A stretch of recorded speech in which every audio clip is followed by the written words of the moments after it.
Hello po! Good morning! Welcome to my channel. This is Riza Besana, Pinay Living in Bahrain po.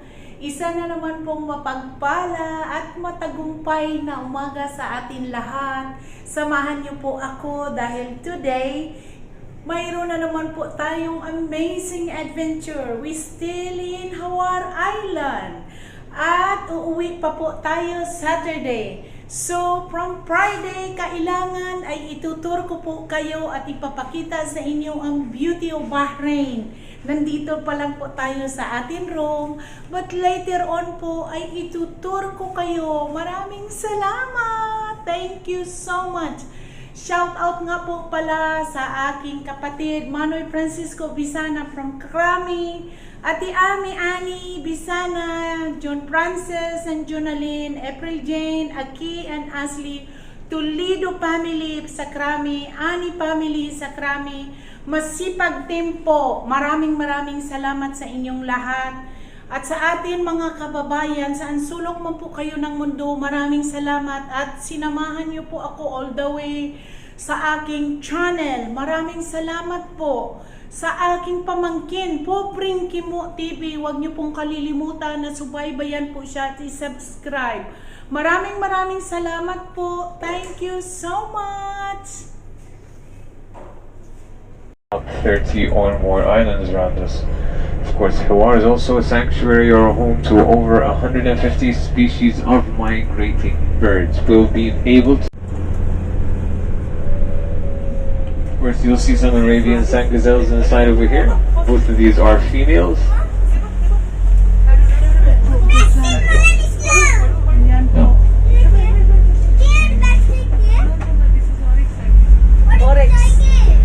Arabian sand gazelles. Types of birds. One of them is a migrating bird that comes all the way from Madagascar all the way to Hawar in the summer seasons, between the months of June up to the end of September. So basically that's the summer. They usually come from Madagascar and lay their eggs around the ledges of that island. Of course, they wait for their eggs to hatch and their chicks to learn how to fly, and then head back to Madagascar again after the summer is over. The second type of bird that is located on that island is the osprey. If you look at the island further to the left hand side, you'll notice there's something sticking out of it upward. That is a nest. That's an osprey nest that's about 2 meters high. Of course, this nest is that big because it takes about 15 to 20 years for these birds to build this. And of course, it's not just built by one pair, it's built by more than one pair that uses the nest. Of course, the birds that use that nest specifically are big birds, so they are about half a meter tall, and the wingspans are about 2 meters wide.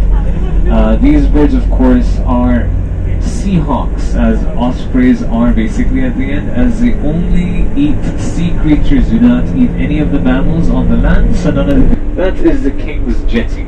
The king usually visits this island throughout the year, not once or twice, but throughout the year, like a few times. Whenever he comes over here with his yacht, he lands it or parks it on that jetty, takes his private car and heads all the way to the north to his palace, or he would use a helicopter and land it in the helipad next to his palace, which we will see before the end of this tour. Of course, bear in mind that Hawar is a desert island. As you can see around you, there's only desert plants and very dry sand, and the rocks and stones that form around here are from sand, so they develop fast and break down even faster. To use this material were from the tribe of Al-Dosari that used to live on this island between the 1700s up to the 1940s. They used to use this material to build their temporary villages or their huts around the island. One village which is located in the south, one in the northeast, and one further in the north, which we will see before the end of this tour. And also over there we'll see a mosque that's over 150 years old that has been renovated in the past 7 years. Of course, the Dosaris lived over here, like I said, between the 1700s and the 1940s, and used the sea for their resources, as they used to come here whenever the weather was a bit colder. So I would say sometime between October up to May. So on these villages, they used to actually have their boats next to them and used to go out and catch fish around the area. One of the most famous animals they used to catch around here was the dugong. Of course, the dugong is also called a sea cow. This animal can grow up to about 3 meters long and weigh between 750 kg up to 1 ton. They used to use it for 3 specific reasons. One of them was the fat around it, so they could actually coat the bottom of their ships so no debris would get stuck to it. Number 2 is the oil in their livers for medicinal reasons and also cooking, and also for their lamps to light their flints. And third of all, they used to use the meat as they used to ferment it using natural sea salt for them to store it for the days and the months to come.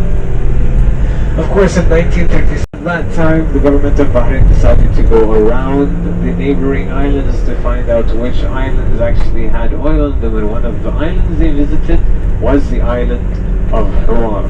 Of course, on the island of Hawar, when these guys came over here, the relationship between the royal family and the Dosaris was actually pretty good.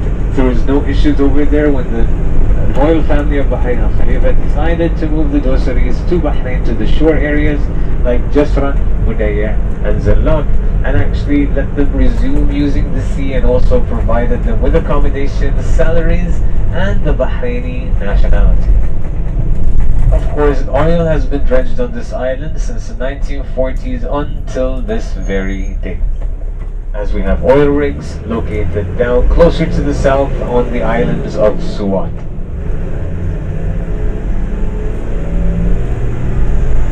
So easy because there's not a lot of additives in the water.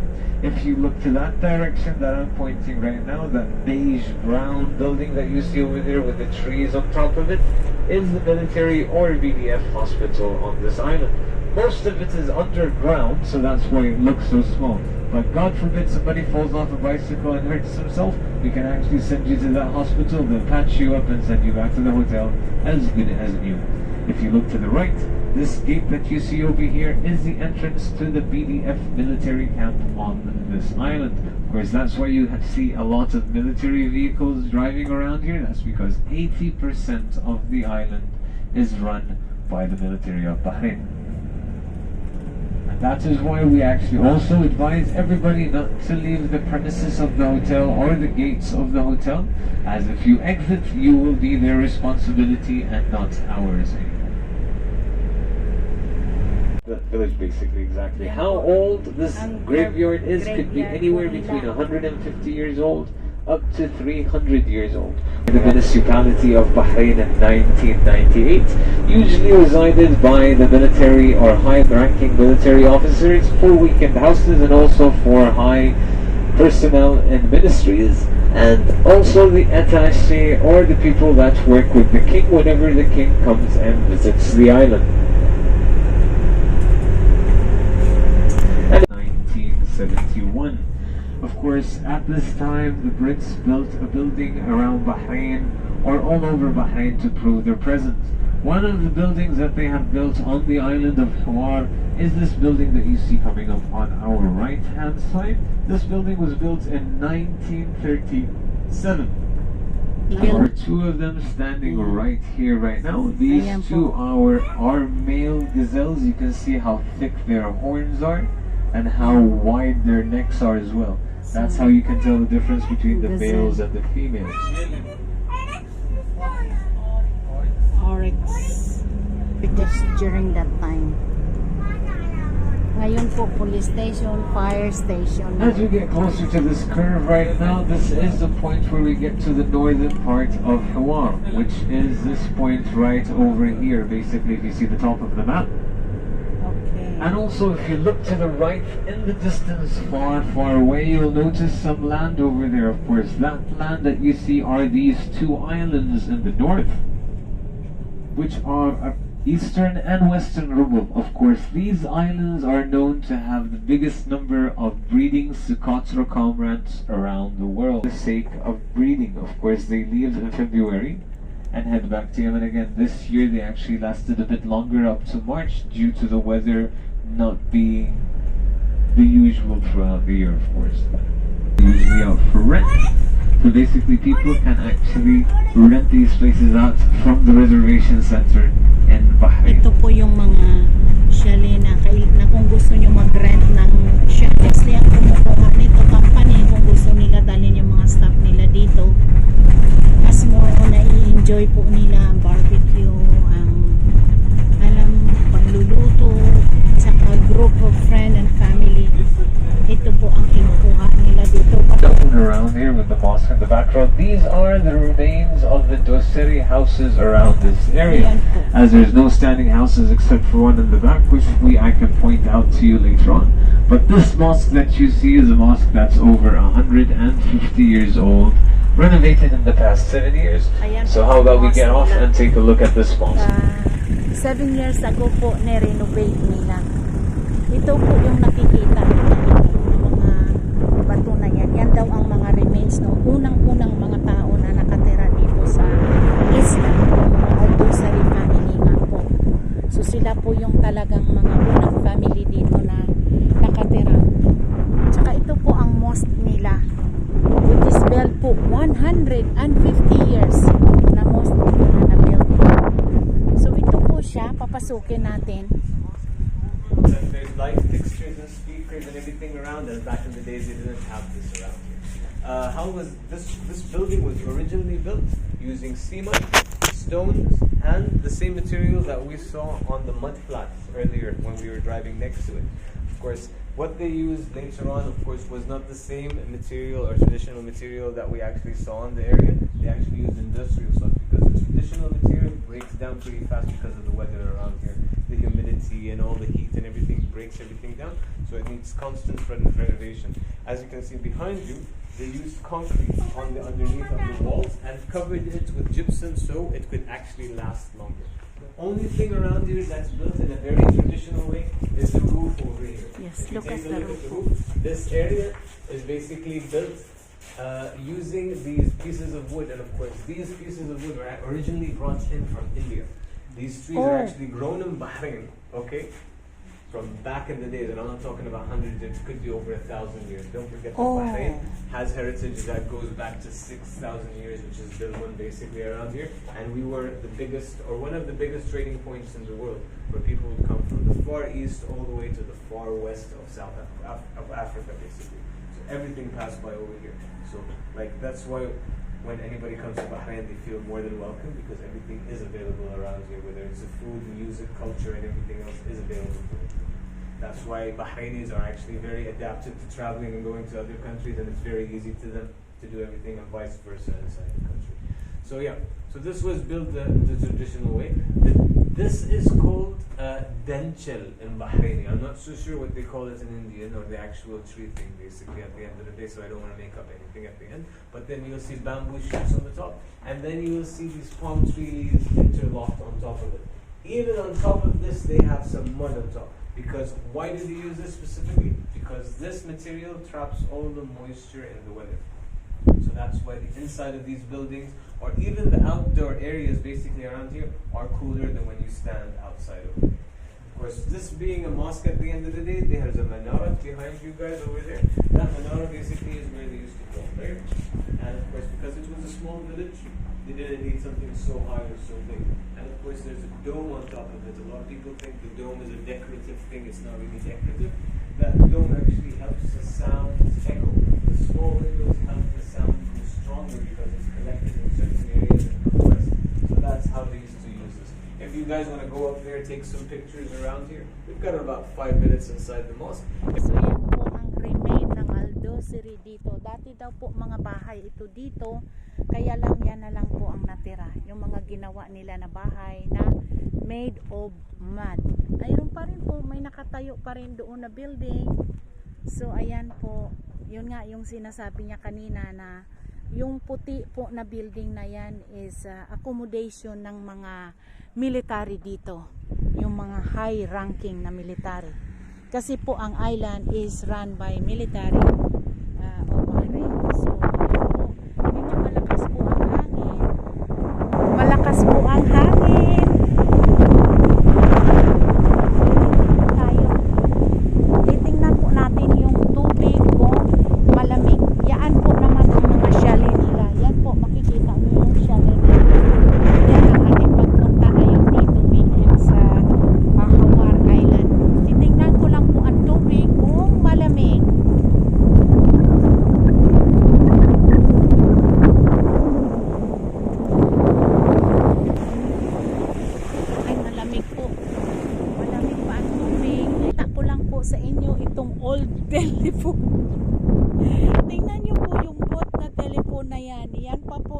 dati pa po yan. Can you imagine in the island po, mayroon din silang po na telephone. Dial din po kung may time. Ganun po. Tayo naman po, nag-i-enjoy lang dito. Ayan po ang Hawar Island. Sinong makapagsabi this area po is free of COVID. Kaya lang sumasakay tayo sa bus, so kailangan pa rin natin ang beauty natin na mask. Ay, Diyos ko.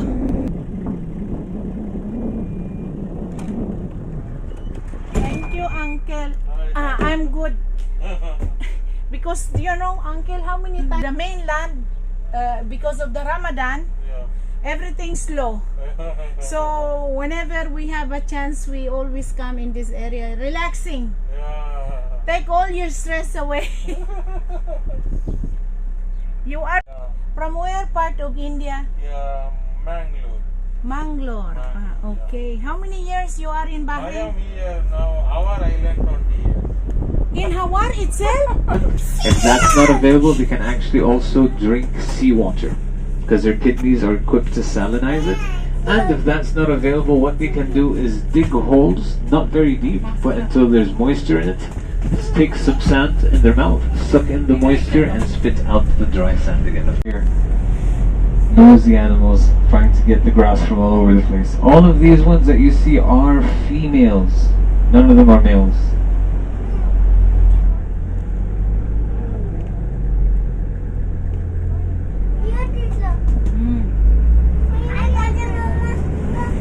Grass. Of course, man-made artificial osprey nest is located a bit to the south. We'll go take a look at it right now. Of course, that was built by our operation manager about 3 to 4 years ago. Of course, when he built it, no birds actually used it at the time, but in September 2020, we had somewhat of a storm on the island that actually blowed off one of the nests that's located on the outside of the walls of the hotel.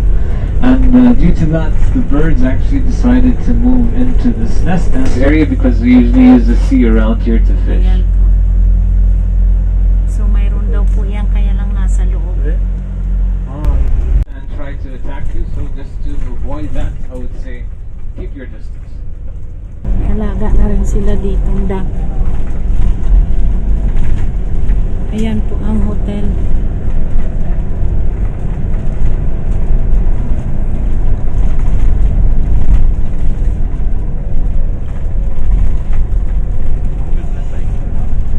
Magalaw po. Of course, we're back at the hotel, so that means we're at the end of our trip. Hopefully you guys enjoyed it and the information I passed by was informative. Hopefully you guys enjoy the rest of your day around here, and if you guys have any inquiries or question about anything that you saw around here, don't hesitate to ask me. My name is Jocelyn. I'll be located behind the reception area. You can ask for me and I'll pop out of my office to help you out. Have a great day and see you soon. Of course, we love Hawar. We cannot live without the Hawar. Okay. See, we keep coming here, we keep coming. In the mainland, it's kind of slow, you know. So here, we're having fun.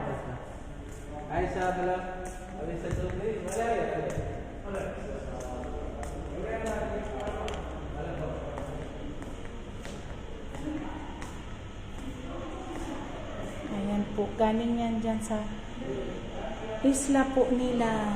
Diyan lahat galing yan. Beach is my happy place. Exactly. Okay.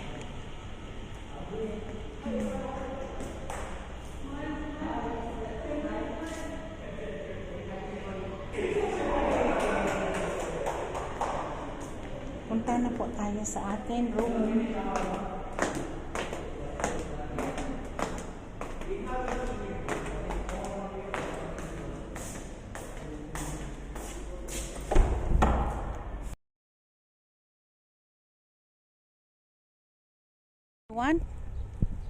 You can park the bike in Ramli. I can go to my gym without you Yeah, I know. if I know the path. You can ask Baba, no? It's easy to go. Most of the time you don't see cars and I'll just stick to the side. Yes. to I don't lock know. I it. think I can put it in the behind the stairs. You can Lock ask it there. Baba. There is a security, no?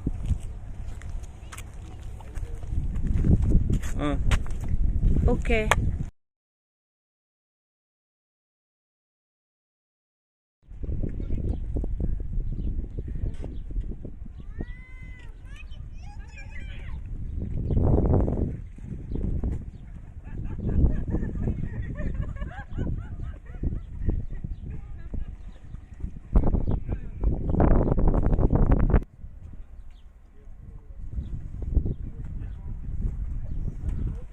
Water. And then where you got your water? I found it stuck in the ground. And then we found it on the ground, dropped.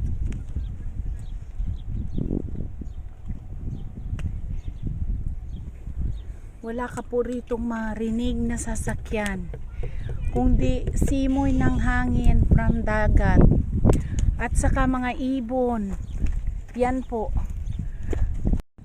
Kakain po tayo dito ng ewan anong tawag po nito sa atin. Sherry po. O sherry or what? I don't know. Hindi ko po alam ang pangalan nito. Ito po oh. Sarap po. Ang dami. Sarap.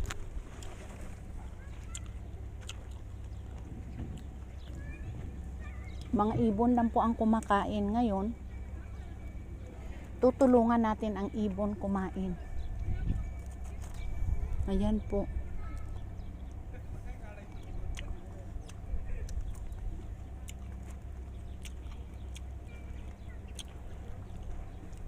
Alaga sa tubig.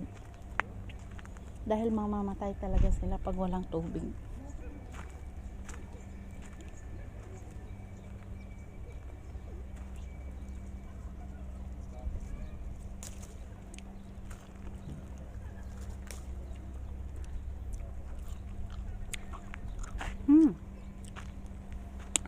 Ang tamis na maasim-asim din yung iba.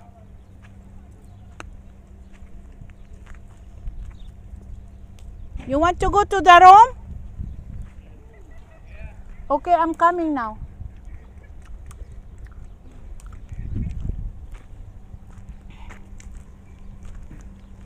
Sarap po.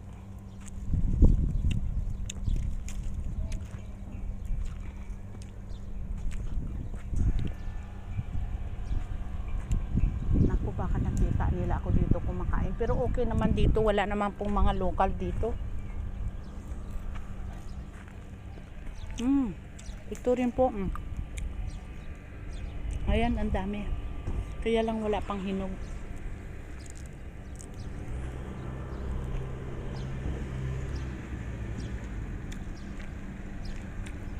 Ang tamis. Kahit hindi pa siya gaano hinog, matamis.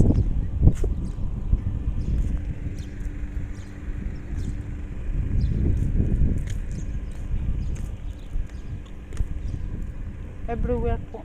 Ayan.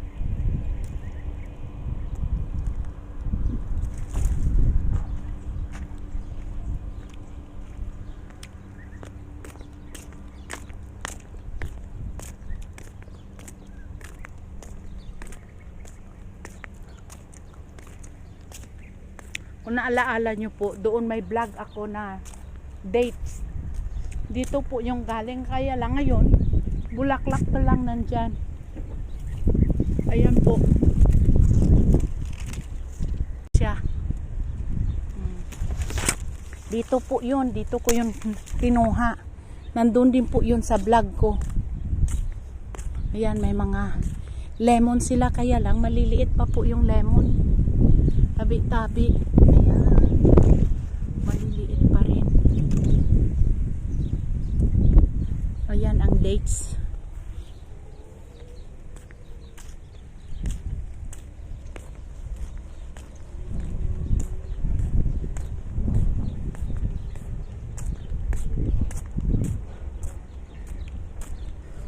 Magla-lunch na po, 1 o'clock na, kaya pupunta na po tayo doon sa loob.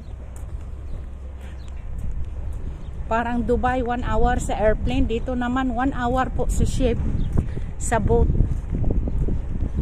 Malapit na po ito sa Qatar.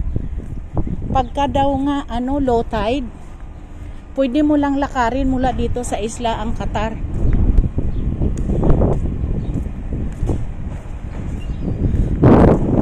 Hawar.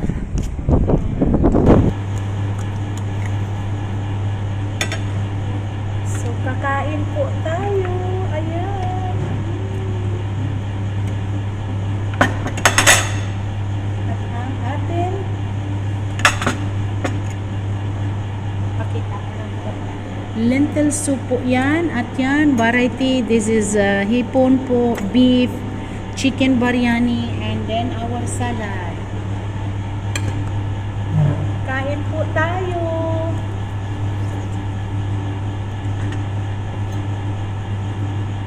Hungry, hungry.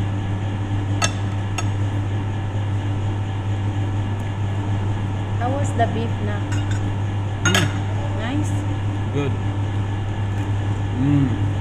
Nak, you should take lentil soup. It's very nice.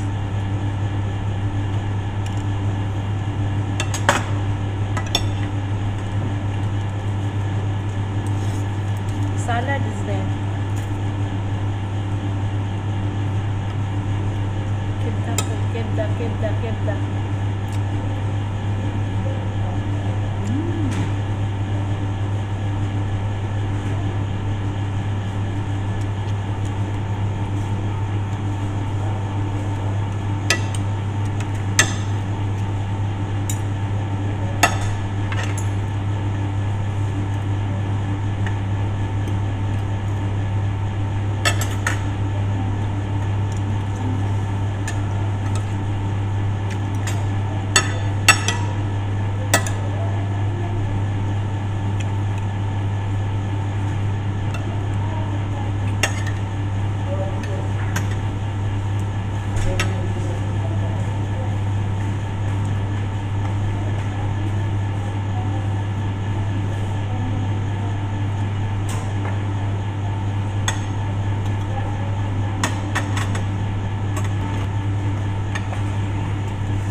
The beef is very nice.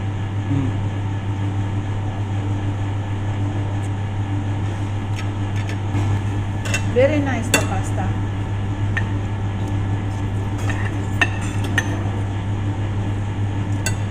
Tapos na po tayo kumain. Nagre-relax muna tayo sa ating room. At mamaya po mga 2 o'clock magsuswimming ang lola nyo.